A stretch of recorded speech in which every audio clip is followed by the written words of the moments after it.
саламатсыздар ма? Бүгінгі ашық сабақтың тақырыбы қобыз аспабындағы қазақтың халық әндерінің орындалуы. Бізде қобыз аспабында көбінесе алғашқы постановка қойғаннан кейін балаға кішкентай әндерді үйретіп бастаймыз. Не үшін халық әндерін үйретеміз? Себебі бала өзінің қанында бар әндерді ойнап, түсініп, оны тыңдап үйрену керек. Оны қалай біз штрихтар арқылы бөлеміз деген сұрақ болса, егер онда бірінші біз әннің түпнұсқасын тыңдатамыз. Мысалы, әнші айтып жатса, сол әнді тыңдатамыз балаға. Сосын тыңдатқаннан кейін барып, ол сол сөзге байланысты. Мысалы, әннің сөзі болады ғой. Бүгін біз қазір Болысбек Інжу, 5-ші сынып оқушысы, сонымен Ақтариға әнін қараймыз. Ақтариға әні халық әні болып келеді. Неге біз халық әні дейміз? Негізі әндердің барлығының композиторы болған, бірақ та көп композиторлар бізге белгісіз болып, ауыздан ауызға үйретілген ән болғандықтан ол халықтың әні болып қалған. Балаға ең бірінші мақсат өзінің ұлтының музыкасын түсіну, соны әндетіп, әуендетіп үйрену. Бүгінгі сабақтың да мақсаты сол. Қобызда ойналатын әндерді жан-жақты үйрету, техникалық әндерді үйрету, балаға күйге көшпес бұрын бірінші әндер арқылы балаға көп нәрсені түсіндіру. Мысалы, штрихтар түсіндіру, фаршылар түсіндіру, әдемі әуендетіп үйрету. Басты мақсат сол бүгінгі сабағымыздың. Қазір Ақтариямен және Ару апаймен бірге Ақтарияны көреміз, Інжумен. Бұл баламен экзаменге жаттаған Ақтарияға кішкене жылдамырақ темпте жүреді. Өңдеген Ерзакович. Біз бірінші әндерден бұрын не айтып кетсек болады да? Мысалы, бізде әндеріміз қалай бізге жетті? Ең бірінші бізге қазақтың халық әндерін үлкен топтамаға кітап шығарып, көптеген запистер жазған, ол біздің Ахмет Жұбанов атамыз. Ахмет Жұбанов болмаса, қазіргі кездегі біздің ойнап жүрген әндеріміз осы заманға жетпес еді. Кейін ол кісі көптеген адамдарға тапсырма беріп, барлық әндерді үнтаспаға көшіруге тырысқан.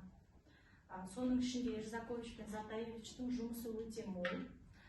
Біз габойға арналған хрестоматиядан Ерзаковичтің өңдеуі бойынша Ақтариға әнін қазір сіздерге бір орындап көрейік.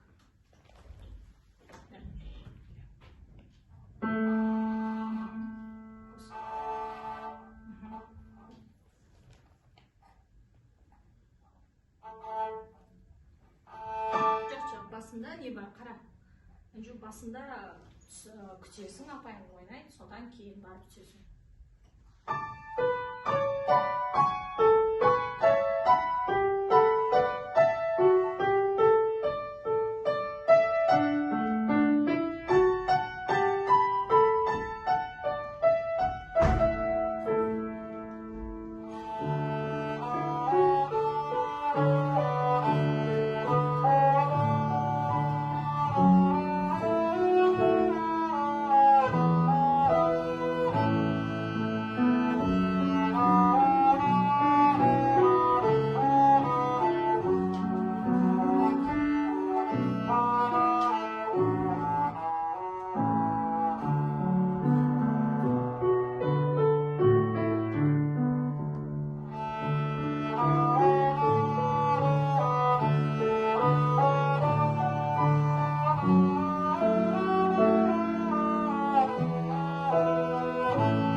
қара, мына жерінде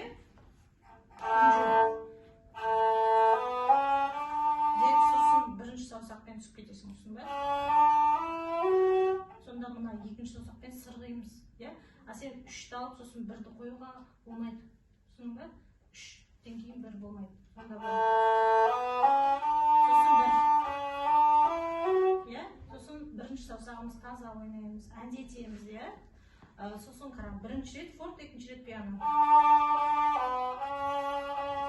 Иә, осы жерде бірінші рет форт ойнаймыз, екінші рет пиано ойнаймыз. Жарай ма? Тағы бір рет көрейік, иә, бастан. Жаңа қатесін жөндер, иә? Апайыңа қара.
Кішкене жұмыс жасауымды кластада былайда кейбір жерлерінде жаңағы қателерімді дұрыс жасадым.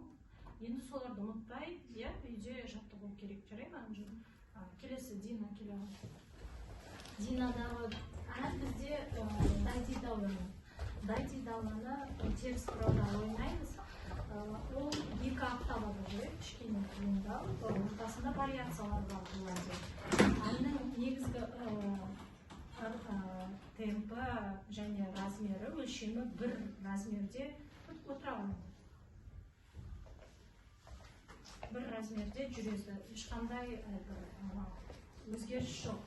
Бірақ та бұл әнді әндету керек, иә? Дина, сенің мақсатың қазір әндетіп, еркін ойнап, ол үшін істейміз біз. Әндету үшін ысқышпен сол қолды пайдаланамыз, иә? Вибрация береміз әдемдеп. Сосын концертмейстер тыңдап отырамыз, иә?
айтатынбыз соля деген жер форте ойналу керек, сосын барлық ысқышқа жүру керек. Негізінде бұл жерде ноталарда динамикалық белгілерде вариация жүрген жерде пианодан бастаймыз, төмен түсетін жер дыбыс өскен сайын күшейтеміз, иә? Түсінің бе? Біріншісін көрейікші, ержан Таңжери. До деген жер бар ғой, қайырмасышы. Сол жерде әндетіп ойнаймыз, сосын толық ысқышқа ойнаймыз. Түсінің бе деймін? Ағайма қара.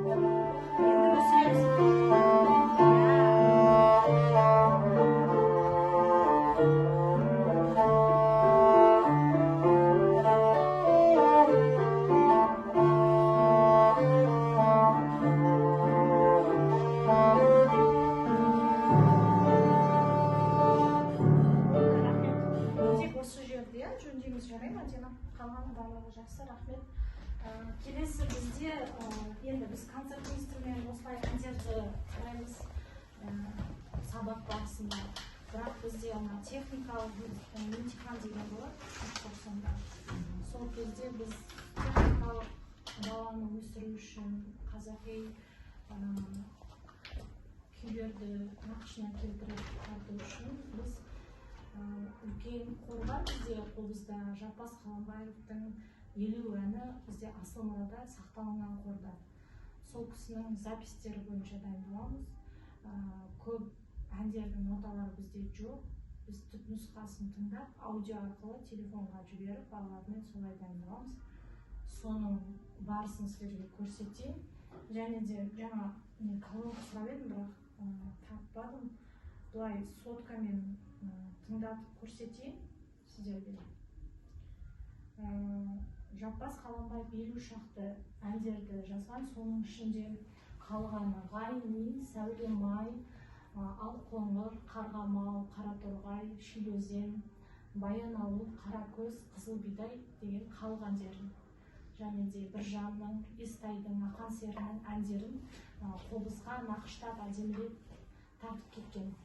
Сол әндерді қазір әдемі Мадина, Қарақат үшеуі сіздерге қазір ойнап көрсетеді.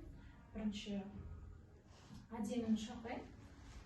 Әдемі бізде Сәулемай күйін тартады. Сәулемай күйін қазір мен сіздерге Жаппас Қаламбаевтың орындауы бойынша қойып берейін.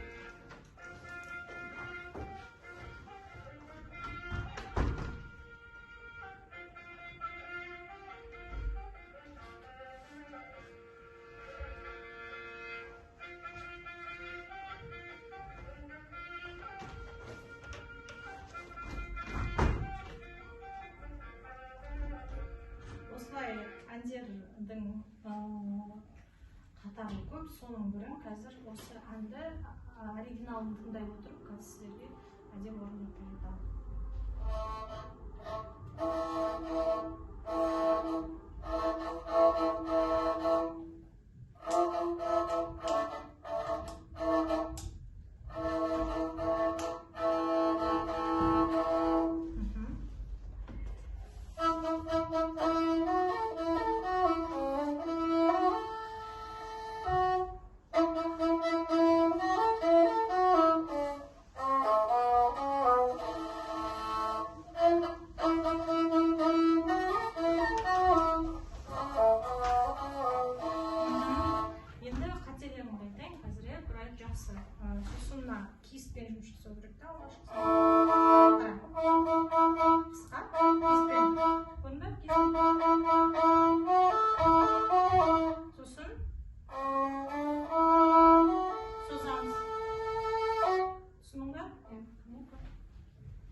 жерде ғана орындалады, иә?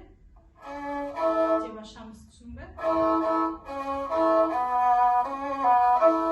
Түсін бе? Ашамыз. Ұқтың ба?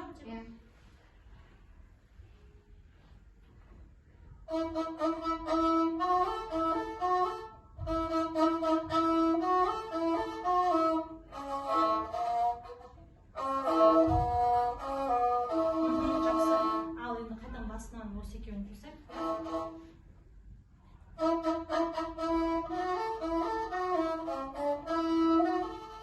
Вибрация беру керек, иә? Төртінші саусаққа. Ешқай. Жаңа басынан ғана.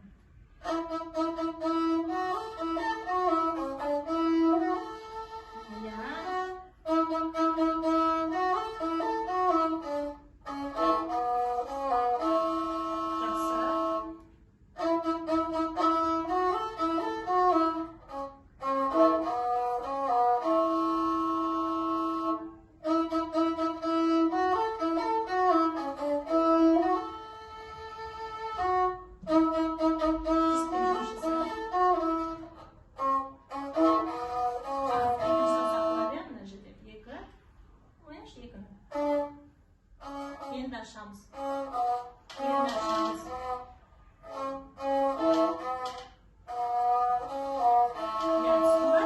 Үшпен алма екінші саусақ ол жерде.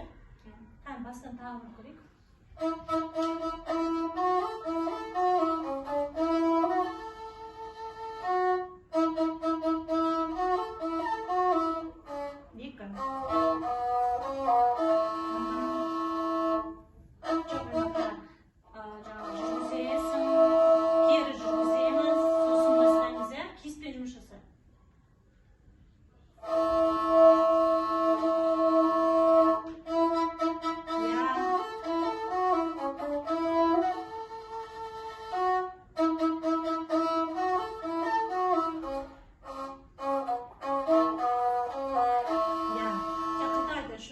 Кетіп атсың, екінші саусаққа үйрену керек, иә, әдемі? Әтең тұқтың ғой, иә?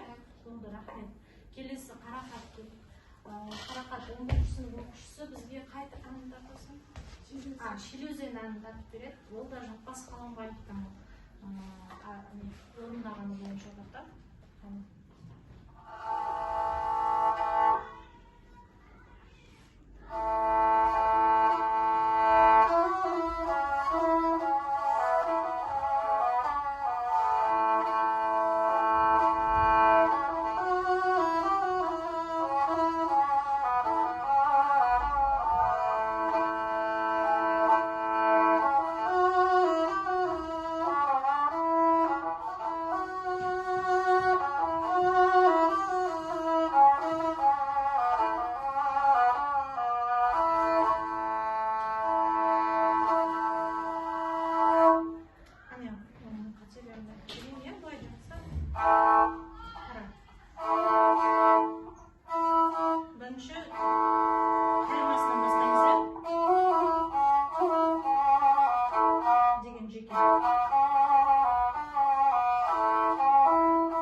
Мелодиясын дұрыс түсінбей тұрсың, қарақат, иә?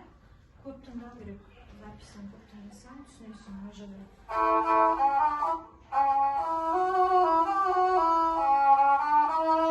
Осы бірінші саусақ. Сен былай аласың, деп аласың. Ұқтың ба? Бірінші саусақ арқылы деп көшесің. Түсің ба? Бұл жерде енді бұрынғы күйшілер сияқты да бізде, себебі нота болмағаннан кейін біз бұл жерде бұрынғы күйшілер бір күйшіге барып қолдан үйренген ғой, домбырашылар, күйшілер. Сол біздегі сол дәстүр қазіргі уақытта бала көбірек тыңдау, бұрынғы жаңағы түпнұсқадағы Жаппас Қаламбаевтың фаршлактары, мысалы жаңағы деген сондай әдемі бояуларды бірден түсінуді, себебі запистен тыңдаған бала тез қағады, сосын методиканың өзінде де сол фаршлактарды күйде қолдана алады. Сонымен әдемілігі, сол әндердің ең басты мақсаты сода.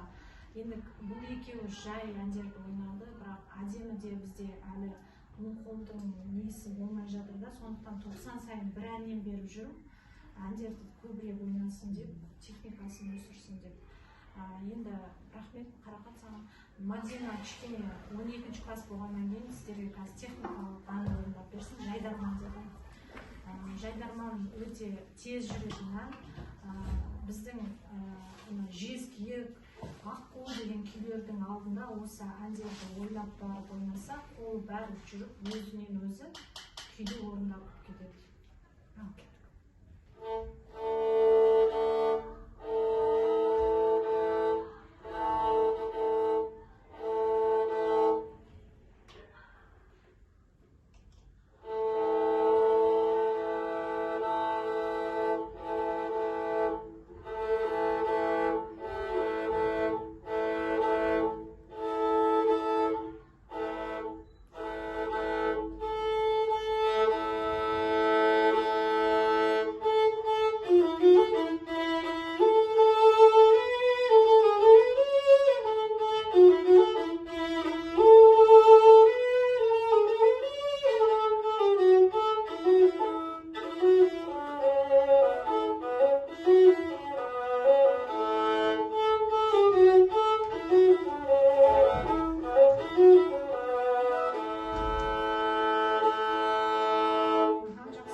Біздегі қобызда тек күйлер тартылмайды.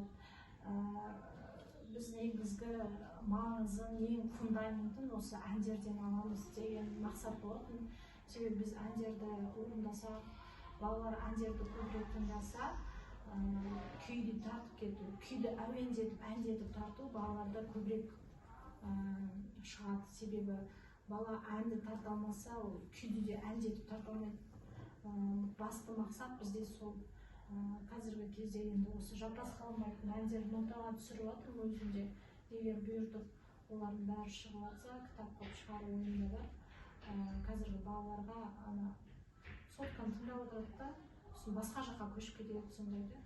Сондықтан былай бұрында сотка болмаған кезде біз кассетамен дайындадық қой, мектепте оқыған кезде. Сондағы айландырып, оны қайтан кетіріп, оған қанша уақыт кететін, бұларда қазір барлық жағдай бар, қолдарында смартфон бар, қай жерінен тоқтап, қай жерін дұрыс ойнамай жатқанын ойнатса болады, мысалы темпін азайтса болады, бұларда возможность көп та, соны көбірек пайдалану керек сендерге, Мадина.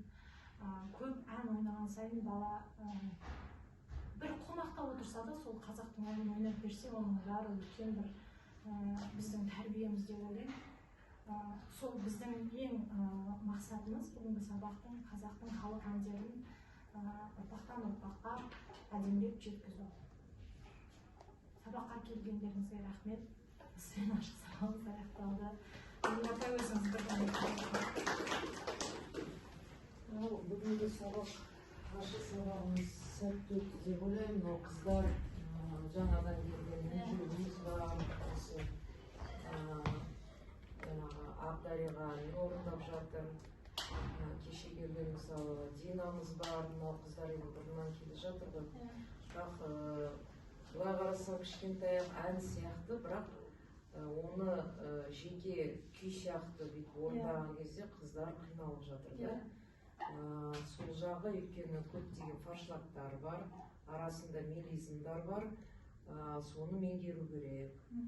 Енді бұл Жаппас Қамбаевтың қол-қобызға түсірген әндерін болашақта өзіңіз айтып отырсыз. Соны енді қазір бәрін көз ашық қойын нота танимыз. Сол мұра ретінде соны нотаға түсірсеңіздер. Сонда ниетіміз бар. Содан кейін менде мынандай сұрақта жаңа мен байқап қалдым, бірінші қызымызда Ақдареғаны ойнаған кезде екі нені пайдаланып отыр да, аппликатура. Бізде мысалы басында мысалы мен оқыған кезде бұрында бізде қобыз аппликатурасы болатын, ол кезде екінші саусақ бізде қолданбайтын да. Көбінесе біз 1, 3, 4 деп кететін. Сондай аппликатурамен біз бұрында апайларымыз сияқты ойнадық. Вот сіздерде қалай екен? Мен байқағаным, сіздер қобыз постановкасында жаңа пайдаланып отырсыз. И бір әнде скрипканың да постановкасын пайдаланып отырсыз да. Ал неге сіздер мысалы сол қобыздыкін, мысалы бір ән болған, мен енді ойым мүмкін менікі дұрыс емес шығар деп ойлаймын да, сұрақты сізге. Біз мысалы гамма ойнағанда екінші саусақты пайдаланамыз, 1, 2, 3 болып кетеді да. Әндерге келген кезде фа диезге барғанда 3-ті пайдаланамыз. Егер мысалы до диез бен ре диез жақын тұрған ноталар болса, ол жерде екінші саусақ арқылы бізде екінші саусақты пайдаланамыз. Мен түсіндім, бірақ бір әнде екі нені пайдалану дұрыс па деймін. Енді балаға ыңғайлы. Екі жерде текст бір дей ма сонда? Жоқ, текстегінде текст емес, бұл жерде мысалы аппликатура енді бір ән ойналып жатыр ғой. Негізі мен ойлаймын, немесе бір аппликатура сол қобыздікі қала берсе деп ойлаймын да өзім. Өйткені енді мен оны да қарадым, былай да қарадым. Немесе скрипканың аппликатурасы бар ғой, ол кезде мысалы 4 саусақты пайдаланамыз. Біз 4 саусақты да ля шегінде көбірек 4 саусақ пайдаланамыз да, ре шегінде 3 саусақ пайдаланамыз. Мына жерде ла-да-да-да-да кетті, ла-да-ти-да-да-ти-да кетті ғой. Енді да-да-ти, болмайды ма? Мысалы араға бәрі де сіздер араға да-да-ти-да. Сіздер 4-ті де пайдаланасыз. Жалпы айтып отырмын да, негізі ондай дұрыс емес па деп ойлаймын. Фабрика келгенде 4-ші саусақ пайдаланамыз. Себебі 3-ші саусақпен ашылмайды ғой, бізде алшақ қой сіздергі сақтамыз да. Сол үшін біз егер фабрика ойнайтын болсақ, онда сольға біз 4-ші саусақ пайдаланамыз. Кіші сыныптарға, себебі бұлардың саусақтары қысқа ғой. Үлкен сыныптарға келгенде уже фабрикада мен сольді 3-ші саусақ пайдаланамыз. Сыныбына да байланысты пайдаланамыз. Мысалы, әр нәрсені көреміз біз сабақта. Кейде 2-ден 3 табамыз, кейде егер 3-ке таза түспей, бала қиналып жатса, төртінші саусақты бәрі. Негізі сізге сұрақты, вообще сіздер енді қазір енді мынандай бізді де мысалы көшірді ғой скрипканың аппликатурасына. Қалай ойлайсыз, сол бір әнде 2 аппликатура пайдаланған дұрыс па? Егер тазалық болса, әрине дұрыс. Балаға ыңғайын қараймыз ғой, бізше. Себебі егер бала сол 3-ші саусақпен қайта-қайта таза еместі мысалы отса, біз 4 қою өріп жоқ, бұл жерде екінші саусақты мысалы ля, си, до ғой, иә? Менің скрипичный бұл жер ля, си, до деп кетіп жатыр ғой.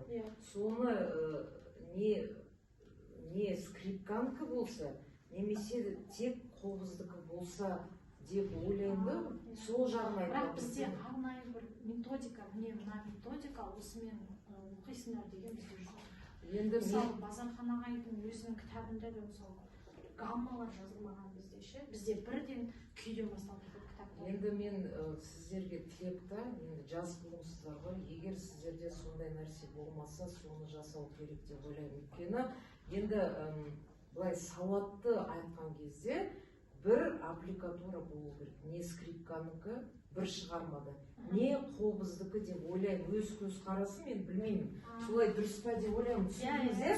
Неде? Мысалы, ол кезде Базархан ағай жазды. Қазір біз неге мысалы осы кезде жаңағы интонациядан балалар кетіп жатыр, өйткені бұлар өздері тыңдамайды, естімейді. Мысалы, ондай проблема бәрімізде бар. Біз неге фортепианоды негізі бұларға фортепиано мүлде ойнамау керек. Бұлар есту керек та, бұлар өз-өзін жұмыс істегенде жаңағы үйде естімейді, содан фальш содан пайда. Негізі музыкант фальш ойнағаннан кейін ол музыкант болып саналмайды қыздар. Шынын айтқанда, мынау мектепке қабылдаған кезде біз сіздердің есту қабілеттеріңізді жаңағы қарап не істейміз, қабылдаймыз, иә? Ал сіздер мынандай профессионал мектепте интонациядан кетіп жатсыздар. Ол үлкен қате. Ол музыкантқа ол кешірілмейтін қате деп ойлаймын. Соған сіздер бұл қыл-қобыз болсын, ол домбыра болсын, жалпы әр аспапта таза ойнау міндетті сіздер. Жалпы. Бұл музыкант болғаннан кейін. Сондай сізге тілек, жалпы осы оқу құралын қарастырсаңыздар. Мысалы, мен кімдерге де сұрақ қойдым осындай приматчтарға да.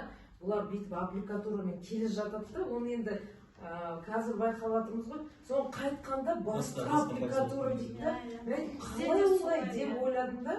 Содан кейін бұлар түсіндірді. Соған ғой мен сұрақ қойып жатқаным. Бізде де балаға қараймыз, сосын қобыздың алшақтығы бар. Мүмкін балалар естімей жатса, оған сіздер мысалы балаларға түсіндіру керек сияқты. Мысалы фальш деп айтып жатсыз ғой, сондықтан аппликатура ауыстырамыз дейсіз деп жатсыз, иә. Бірақ менің ойым сол тазалықты жаңағы жеткізу керек жаңағы. Соған бала анау мына жер шықпайды екен деп жеңілдете салаңыз, ол соған бейімделіп кетеді.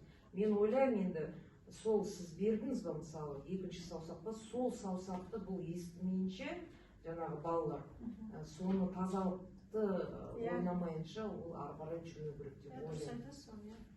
Сондықтан сіздерге оқу құралдарын мысалы бізде енді арнайы кішкентай мектепке арналған құрал жоқ та. Тек Абдыдан апағайдың кітабы бар, бірақ ол жерде